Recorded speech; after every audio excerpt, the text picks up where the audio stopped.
Hello guys! For this video, meron tayong Glock 18C Force Edition na WE made in Taiwan. So, to guys is airsoft pistol, toy gun. Okay, ito is ayan. So, pag sinabi natin Force Edition, yun yung out of the box from WE na naka-upgrade na yung unit. So, upgrade parts. Upgrade yung design. Okay, so ang upgrade niya, yung kanyang mga sight, naka fiber optic na yan. Tapos, staple yung grip, then meron din siyang magwell. Compared dun sa mga standard na plain lang. So, si Force Edition, mas formado na siya out of the box. Okay. Tapos guys, si Glock 18, so marami naman nakakaalam. Ang Glock 18 is meron siyang semi-auto and full auto. Okay, so pag sinabi nating semi-auto, yun yung isang kasamo lang, tapos kalabit ka ng isa, puputok ng isa, kalabit ka ng isa, puputok ng isa.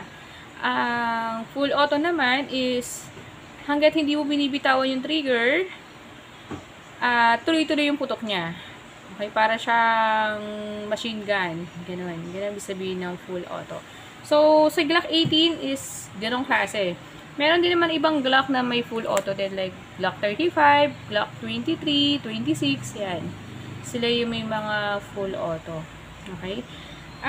So, meron din tayo guys, tracer.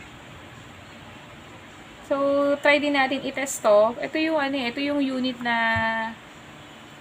pag bumabaril ka, makikita mo na may ilaw. Para siyang kala mo kumikislap yung parang nagmumukhang tunay. Ganyan siya. So, na-amaze nga rin ako sa kanya. So, ito guys, ano to? Rechargeable.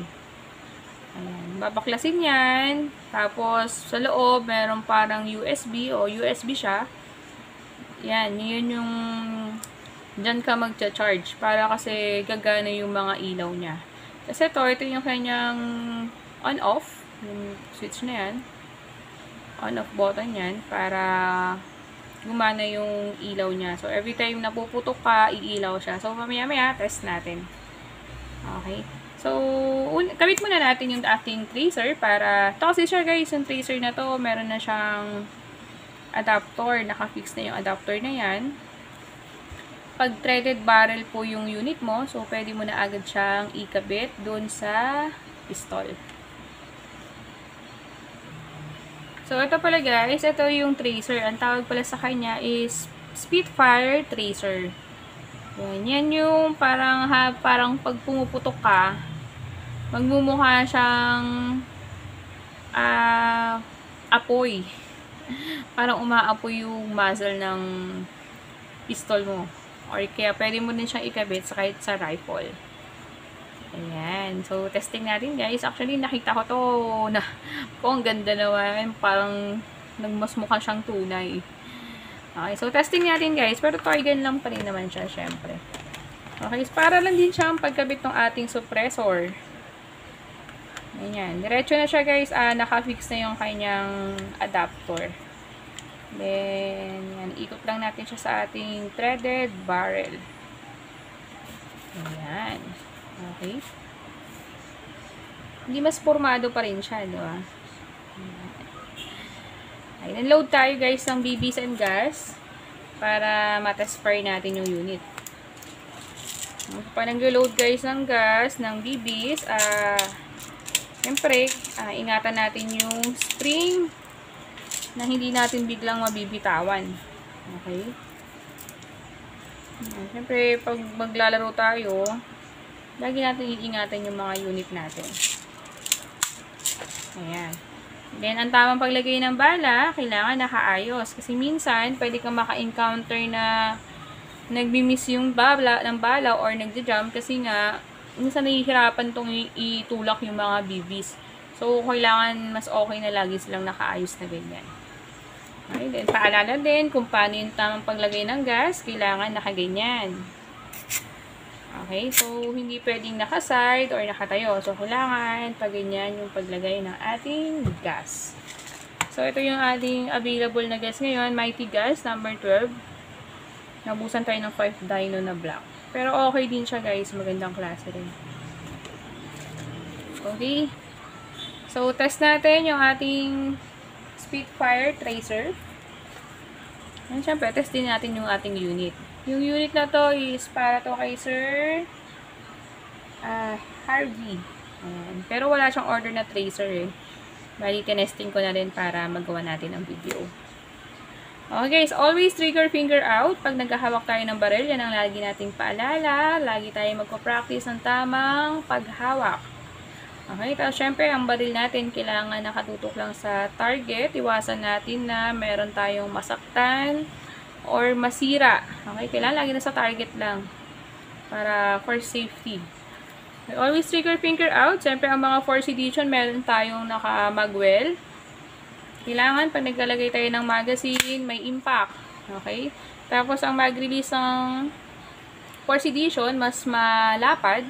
Kailangan, iingatan din natin na hindi natin ma-press yan. Kasi, pwede tayong mahulugan ng magazine pag napindot natin yan. Okay? So, iingatan natin na hindi siya tatamaan. Always trigger finger out. Start tayo sa semi-auto. Switch on muna natin to. Ayan. Nakita nyo nung switch natin, umilaw. And fire.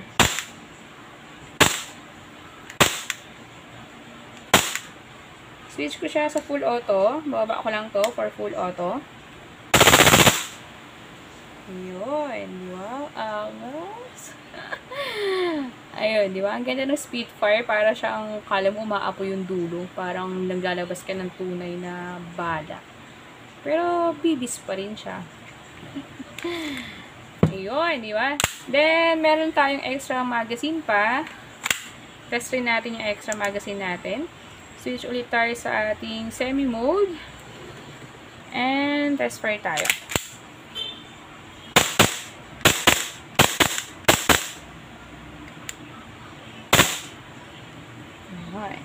Okay, pag naubusan ng bala, first move natin na ginagawa para for safety, release magazine kasi si Airsoft nasa magazine ang kanyang power. Pwede nating ibaba yan and trigger for hammer down. Yun. So, pag sa slide lock, pwede mong ibaba or hilain yung kanyang slide kasi spring type naman to. And hammer down for safety. Ayun. So, guys, nakita mo yung ating Spitfire tracer. So, napakaangas, diba? So, yun na. Na-share ko lang. Yun. So, pag meron tayong Glock 18, o yung mga unit natin na naka-full auto, ugaliin natin, guys, na ibalik sila sa semi-mode. Para if ever man na bigla mo siyang gagamitin, ganyan, naka-semi-mode lang siya. Mas naka-safe siya compare pag na-press mo siya ng naka-full auto. Okay. So, yun guys. Until next video. God bless and goodbye.